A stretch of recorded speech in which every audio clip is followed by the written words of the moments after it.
The disclosure program refers to the advocacy movement that has pressured governments and military organizations to disclose information about UFOs and extraterrestrial encounters that may have been withheld from the public for decades. The disclosure movement aims to shed light on government secrecy surrounding UFO phenomena and to encourage governments to release classified documents and information related to UFO sightings, encounters, and research programs. Most people are aware of the Roswell incident, one of the most famous and controversial UFO cases in history. It occurred in July 1947 when an object crashed on a ranch near Roswell, New Mexico. The US military initially reported that it was a flying disc, but later stated that it was a weather balloon, and that has remained the official narrative to this day. Mac Brazel, the rancher who discovered the debris from the Roswell incident, initially described finding unusual wreckage scattered across his land in early July 1947. He mentioned seeing metallic-looking materials, including pieces of what seemed to be lightweight but incredibly strong foil-like material, as well as sticks and metallic-like beams. Brazel reported his findings to the local authorities, sparking the involvement of the military. Later, after being detained for a few days by the military, Brazel held a press conference where he famously recanted his earlier descriptions of the wreckage, and now explaining it as rubber, tinfoil, and sticks, which is consistent with what later became the official weather balloon narrative. Major Jesse Marcel was dispatched to investigate the report. Upon arriving at the ranch, Marcel examined the debris and later described it as consisting of metallic foil, lightweight structural beams, and other materials, unlike anything he had seen before. He collected some of the debris and transported it back to the base for further analysis. Marcel's role in the Roswell incident gained attention years later when he came forward with claims that the debris he recovered was not of earthly origin and may have been part of a crashed UFO. He asserted that the military's explanation of the debris as being from a weather balloon was a cover-up to conceal the true nature of the incident. Dr. Stephen M. Greer was an emergency room physician and outspoken citizen in pursuit of the truth about UFOs. In 1993, Dr. Greer founded the Disclosure Project, and to expose the greatest secret in human history, the existence and suppression of information about extraterrestrials by the government. Greer believed that extraterrestrial encounters have been happening since the 1930s or 40s, and that we have reverse-engineered many extraordinary technologies from these aliens. Greer has said that these technologies have been classified as cosmic top secret, which is 38 levels, above the clearance of the President of the United States. This is a NATO clearance because it is considered a worldwide concern, and only employees of NATO receive this clearance. Dr. Greer organized the Disclosure Project press conference in 2001. During the conference, testimonies from various individuals, including military personnel, government officials, and aerospace industry insiders, who claimed to have first-hand knowledge of UFO sightings, extraterrestrial encounters, and government cover-ups. We will cover some of the testimonies of the Alien Disclosure Project in just a bit, but first let's look at some communications well before the Disclosure Program testimonies revealing interactions with extraterrestrials. Throughout history, humanity has been fascinated by the idea of beings from beyond our planet and the possibility of visitors from the stars. While modern UFO sightings and encounters often make headlines, intriguingly, similar accounts can be found in ancient texts and artworks from civilizations across the globe. These ancient depictions provide a compelling glimpse into our ancestors' encounters with the unknown and raise questions about the nature of our place in the universe. Ancient texts and scripts. In various ancient texts and scriptures, there are references to beings or gods descending from the heavens in fiery chariots or flying vehicles. One of the most famous examples comes from the ancient Indian texts known as the Vedas, which describe Vimanas, flying machines piloted by advanced beings known as the gods. These Vimanas are said to possess incredible speed and maneuverability, resembling descriptions of modern UFOs. Similarly, ancient Sumerian texts, such as the Epic of Gilgamesh, mention gods descending from the sky in celestial boats or ships. These accounts often describe advanced technology and interactions between humans and extraterrestrial beings, blurring the lines between myth and potential historical reality. Artistic depictions. Ancient civilizations also left behind a rich tapestry of artistic representations, that hint at encounters with otherworldly beings. In Egypt, intricate hieroglyphs and murals depict disc-shaped objects hovering above pharaohs and gods, suggesting a connection between these celestial visitors and divine authority. Likewise, the Nazca lines in Peru, created by the Nazca culture over 2,000 years ago, include giant geoglyphs shaped like animals and geometric patterns visible only from the sky.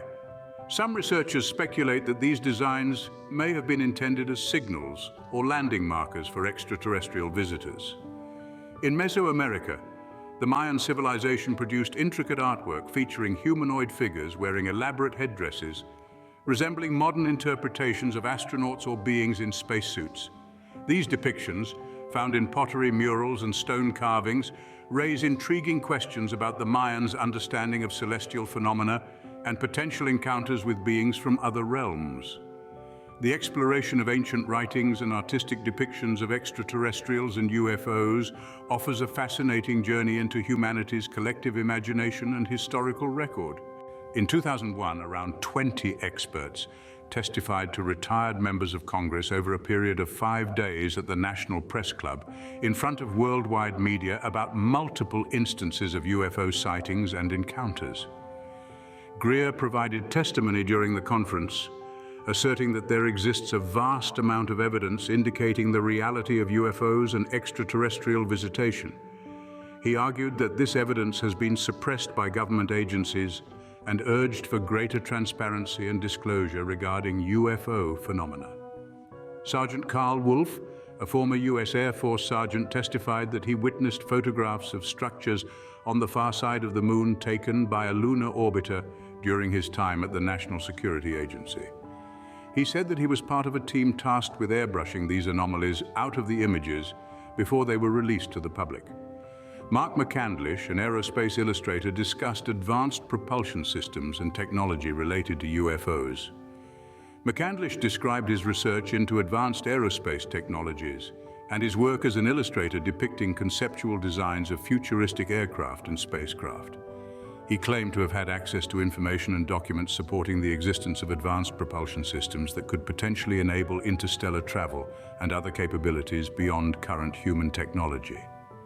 Additionally, McCandlish discussed his investigations into the propulsion systems described by alleged UFO witnesses and abductees. He also highlighted the use of unconventional propulsion methods, such as electromagnetic propulsion and anti-gravity technology, in purported UFO encounters. Dr. Eugene Malov, a physicist and journalist, disclosed information about suppressed energy technologies. Malov discussed his work in investigating and promoting alternative energy technologies that he believed could revolutionize the way humans generate and utilize energy. He emphasized the potential of these technologies to address environmental concerns, reduce dependence on fossil fuels, and provide clean and sustainable energy solutions for the future. Captain Bill Uhouse, a retired U.S. Marine Corps officer, testified that he worked on reverse engineering extraterrestrial technology at Area 51. He described his role in studying and attempting to replicate the technology for military applications, particularly in the development of advanced propulsion systems. Additionally, Uhouse recounted his experiences working alongside other engineers and scientists at Area 51 and the challenges they faced in understanding and reverse engineering the extraterrestrial technology.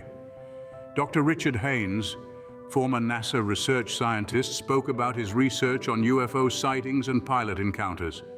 Haynes discussed his work studying reports of UFO sightings by pilots and the analysis of radar data associated with these incidents. He emphasized the credibility of the witnesses, including trained pilots and air traffic controllers, and highlighted the detailed documentation and corroborating evidence often available for such sightings. Additionally, Haynes described the importance of studying UFO encounters from a scientific perspective and the need for further research into these phenomena. He emphasized the potential safety implications of UFO encounters for aviation and the importance of understanding the nature of these unidentified aerial phenomena. Retired Colonel Philip J. Corso, a former U.S. Army officer and author of the book entitled "The Day After Roswell," testified of his involvement in the recovery of extraterrestrial technology from the Roswell crash. Corso described his role in the Army's Foreign Technology Division and his access to classified materials related to recovered UFO technology. He was tasked with overseeing the dissemination of this technology to defense contractors for reverse engineering and integration into military projects. Additionally, Corso said that various technological advancements such as integrated circuits, fiber optics, and night vision technology were derived from studying and reverse engineering extraterrestrial artifacts recovered from UFO crashes. Dr. Robert Wood, a retired McDonnell Douglas aerospace engineer, discussed government involvement in UFO research and suppression of information. Wood discussed his research into classified documents and information related to UFOs and extraterrestrial technology. He claimed to have had access to government files that provided evidence of UFO sightings and encounters, as well as efforts to study and reverse engineer extraterrestrial technology. Additionally, Wood described his belief that the government has been engaged in a cover-up regarding UFO sightings and extraterrestrial contact. He suggested that there is a significant amount of evidence supporting the existence of UFOs and that the public has a right to know the truth about these phenomena. John Maynard, a former U.S. Air Force radar operator, provided testimony on UFO sightings and cover-ups. Maynard recounted instances in which he detected unidentified flying objects on radar screens. He claimed that these objects exhibited flight characteristics beyond the capabilities of known human aircraft and were often tracked by multiple radar stations. Additionally, Maynard discussed the response from military authorities to these sightings and alleged incidents of suppression and intimidation to discourage personnel from discussing their observations publicly. He suggested that there was a culture of secrecy within the military surrounding UFO-related incidents, and that personnel were discouraged from reporting sightings or discussing them openly. Bob Dean, a retired U.S. Army Command Sergeant Major, shared his experiences and knowledge of UFO-related incidents. Dean recounted his experiences and knowledge regarding UFO-related incidents and government secrecy. He testified about having access to classified documents during his military career, which led him to believe in the reality of UFOs and extraterrestrial encounters. Additionally, Dean discussed his belief that the government has been engaged in a cover-up regarding UFO sightings and extraterrestrial contact. He suggested that there is a significant amount of evidence supporting the existence of UFOs and that the public has a right to know the truth about these phenomena. Dr. Carol Rosin, a space and missile defense consultant, spoke about her experiences and concerns regarding space weapons and extraterrestrial contact. Rosin described her interactions with prominent figures such as Wernher von Braun, a former Nazi rocket scientist who later became a key figure in NASA's space program. According to Rosin, von Braun warned her about a staged alien invasion being used as a pretext for the weaponization of space. Additionally, Rosin expressed her opposition to the development of space-based weapons and advocated for the peaceful use of outer space. She emphasized the potential risks and consequences of militarizing space, including the escalation of conflicts and the threat to global security. John Callahan, a former FAA division chief, discussed UFO encounters by commercial pilots and radar data. Callahan described several instances in which commercial pilots reported UFO sightings to air traffic controllers. In some cases, radar data corroborated these sightings, showing unidentified objects maneuvering in the airspace. Callahan emphasized the credibility of the witnesses, including experienced pilots and air traffic controllers. His testimony shed light on the existence of official documentation and radar data supporting UFO sightings, as well as the efforts to conceal this information from the public. His testimony underscored the need for transparency and disclosure regarding UFO encounters within the aviation community. Additionally, Callahan discussed his role in investigating these incidents as the head of the FAA's Accidents and Investigations Division.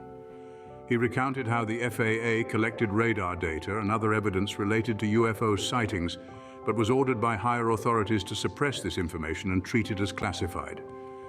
Donna Hare, a former NASA employee, alleged a cover-up of UFO sightings and photographic evidence. Hare described witnessing a photo of a UFO captured by NASA's space cameras. According to Hare, the photo was later classified, and she was instructed to keep quiet about it. Furthermore, Hare alleged that there was a culture of secrecy within NASA regarding UFO sightings and other anomalous phenomena.